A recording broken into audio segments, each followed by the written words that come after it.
दोस्तों इस वीडियो में बात करेंगे जनरेटर और मोटर में क्या डिफरेंस होता है। यदि मैं आपको कहूं कि आपके घरों या हमारे सभी के घरों में जनरेटर है जो इलेक्ट्रिसिटी जनरेट करता है, तो क्या आप यकीन कर पाओगे? हाँ, बिल्कुल यकीन कर पाओगे अभी थोड़ी देर के बाद में। वैसे इन दोनों में डिफरेंस बता पाना बहुत मुश्किल है, लेकिन फर्क होता है इनके प्रिंसिपल में, इनके वर्क करने के तरीके में। दोस्तों एक होता है जनरेटर और एक होता है अल्टरनेटर। इन दोनों में कंफ्यूज नहीं होना है, दोनों ही इलेक्ट्रिसिटी जनरेट करते हैं, लेकिन अल्टरनेटर होता है वह 220 वोल्ट की एसी सप्लाई जनरेट करता है, यानी अल्टरनेटिंग करंट जनरेट करता है। लेकिन जो जनरेटर होता है वह एसी और डीसी दोनों जनरेट कर सकता है। अभी आप इस मोटर को देखो, यह एक 24 वोल्ट डीसी मोटर है, जिसको मैं यदि यहाँ से सप्लाई दे रहा हूँ तो यह आसानी से रोटेट कर रही है, आप देख पा रहे होंगे।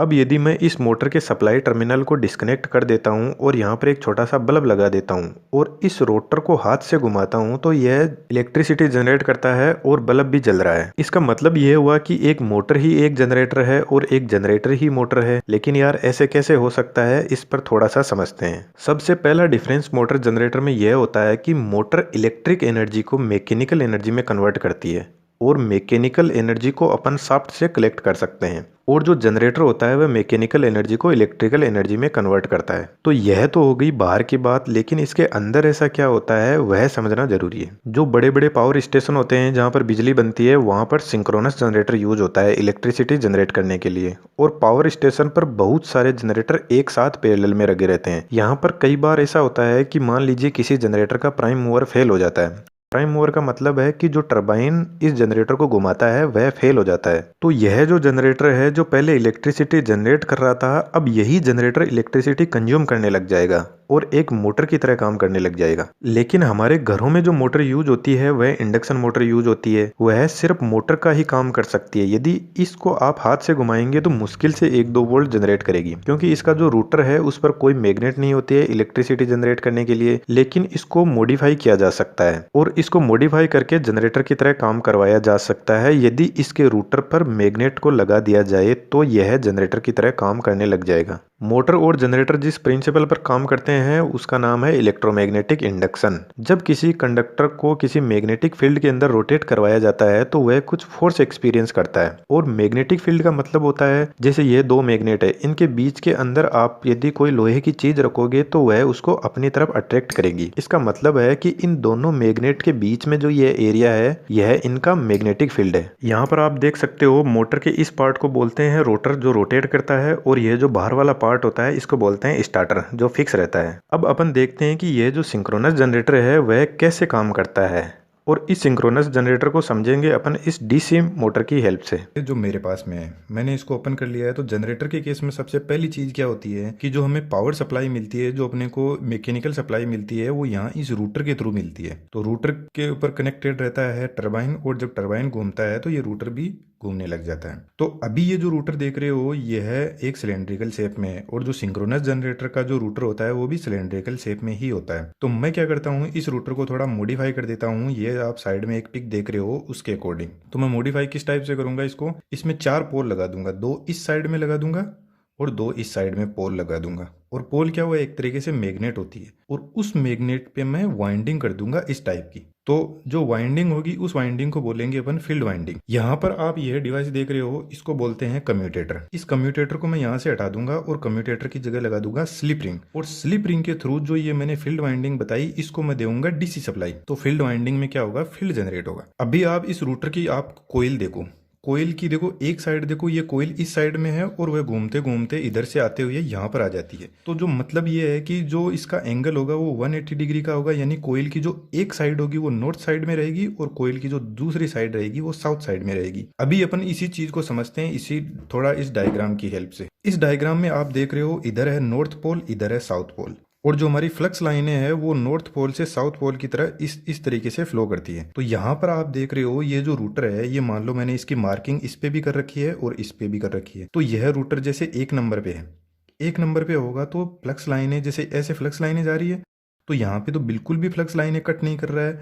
तो जो इसमें ईएमएफ इंड्यूस होगा वो भी ना के बराबर होगा। तो यहाँ पे देखो ऑलमोस्ट 0 ईएमएफ इंड्यूस हो रहा है। थोड़ा सा आगे बढ़ेगा, 2 नंबर पे थोड़ी सी ज्यादा फ्लक्स लाइन कट कर रहा है, तो यहाँ पे थोड़ा सा और ज्यादा ईएमएफ इंड्यूस होगा। 3 नंबर पे यहाँ पे देखो मैक्सिमम फ्लक्स लाइनें कट कर रहा है, तो यहाँ पर मैक्सिमम ईएमएफ इंड्यूस होगा। बाकी अपन यदि आगे बढ़े तो यदि साउथ साइड में ये एक नेगेटिव में जाएगा तो -7 नंबर पे मैक्सिमम ईएमएफ इंड्यूस कर रहा है। तो इसका मतलब ये हुआ कि यह जो जनरेटर है, बेसिकली यही जो मोटर है, यह एक एसी ईएमएफ इंड्यूस करती है। जब ये घूमती है तो जो फ्लक्स इसमें जनरेट होता है वो एसी होता है, अल्टरनेटिंग होता है। यानी दुनिया में कोई भी जनरेटर ऐसा नहीं है जो डीसी जनरेट करता है, सभी के सभी एसी जनरेट करते हैं। उसको इस कम्यूटेटर की हेल्प से डीसी में कन्वर्ट कर दिया जाता है। यह एक तरीके का मैकेनिकल रेक्टिफायर है। तो सिंक्रोनस जनरेटर के केस में क्या होता है, जैसे मैंने इसको मॉडिफाई कर दिया, यहाँ पे फील्ड वाइंडिंग लगा दिया, यह है स्टेटर।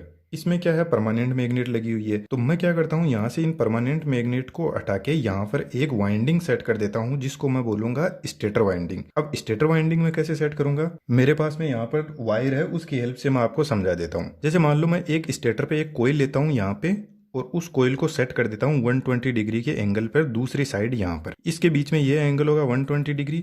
दूसरी मैं कोयल लेऊंगा, उसको 120 डिग्री पे यहाँ पर रखूंगा और इसके पास में रखूंगा, और यहाँ पर उसका एंगल एक 120 डिग्री और रख दूंगा। तीसरी एक कोयल लेऊंगा, उसको इससे 120 डिग्री रख के ऐसे 3 कोयले मैं स्टार्टर पे सेट कर दूंगा और एक वाइंडिंग बना दूंगा। जब मैं ऐसे 3 कोयले स्टार्टर पे सेट कर दूंगा तो वो हो जाएगी स्टेटर वाइंडिंग। तो होगा क्या, अब जैसे सबसे पहले यह रोटर रोटेट करना शुरू होगा। एक चीज मैं यहाँ पर बता देता हूँ आपको, यह जो स्टेटर होता है और ये रोटर, इसके बीच में स्मॉल सा एयर गैप होता है। क्योंकि एयर गैप इसलिए होता है क्योंकि यह एक मैकेनिकल डिवाइस है और यह स्टेटर को टच होगा तो हीटिंग होगी, और हीटिंग से यहाँ पर ब्लास्ट भी हो सकता है। तो यहाँ पर अब सबसे पहले जब ये रोटर रोटेट करना शुरू करेगा ऐसे, तो इसमें रोटेटिंग मैग्नेटिक फील्ड प्रोड्यूस होगा। ठीक है, रोटेटिंग मैग्नेटिक फील्ड प्रोड्यूस होगा तो यहाँ पर इसमें फ्लक्स जनरेट होगा। फ्लक्स जनरेट होगा तो क्या होगा, यह फ्लक्स कट करेगा, यह जो मैंने 120 डिग्री की आपको वाइंडिंग बताई थी स्टेटर, इसको कट करेगा। तो जब इसको कट करेगा तो इसमें भी फ्लक्स जनरेट होगा, और फ्लक्स मैंने अभी बताया था ये जो था ये अल्टरनेटिंग था, तो यहाँ पर भी अल्टरनेटिंग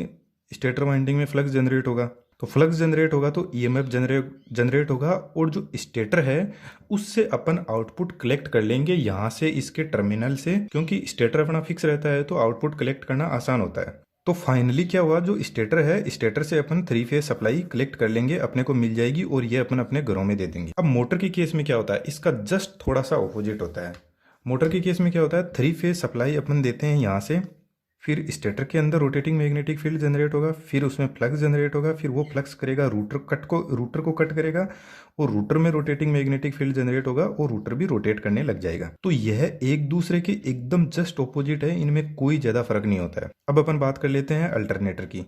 अल्टरनेटर और जनरेटर में ज़्यादा कुछ डिफरेंस नहीं होता है। अल्टरनेटर में यदि यहाँ पर एक कम्यूटेटर लगा हुआ है, इसको मैं हटा देता हूँ तो ये एक अल्टरनेटर बन जाएगा, मतलब अल्टरनेटिंग करंट प्रोड्यूस करेगा। और अल्टरनेटर मेनली हमारी गाड़ियों में यूज होता है, उसके पीछे मेन पर्पज ये है, वहाँ पर डीसी जनरेटर पर यूज नहीं करते। क्यों नहीं करते, क्योंकि डीसी जनरेटर में सबसे बड़ी प्रॉब्लम ये आती है, यह कम्यूटेटर। क्योंकि यह जो कम्यूटेटर है ना, ये थोड़े टाइम बाद में खराब हो जाता है। यदि आप देखो यहाँ पर देखोगे इसके अंदर, तो यहाँ पर बर्सेस लगे हुए हैं, यहाँ पर ये बर्सेस लगे रहे हैं, इसके पीछे स्प्रिंग है, और यह बर्सेस दोनों सेट रहते हैं इस कम्यूटेटर पे। तो जैसे जैसे ये घिसते जाएंगे तो स्प्रिंग इसके फोर्स लगाएगी और इस पे टच रहेंगे। तो कुछ टाइम बाद में क्या होगा कि ये बर्सेस कंप्लीटली घिस जाएंगे, तो अपने को फिर इनको गाड़ी में से जो अपना जनरेटर है उसको निकालना पड़ेगा, और उसको बर्सेस को चेंज करवाना पड़ेगा, यानी उसकी मेंटेनेंस कॉस्ट बढ़ जाएगी। जबकि अल्टरनेटर में बर्सेस होते ही नहीं है, तो वहां पर इजीली उसको मेंटेन किया जा सकता है, उसका मेंटेनेंस बहुत ही कम होगा। और फाइनल में जो भी गाड़ी में इक्विपमेंट होते हैं जो एसी सप्लाई से रन करने होते हैं, उनको एसी से रन करवा दिया जाता है। जो डीसी में रन करेंगे वहां पे रेक्टिफायर लगा के उसको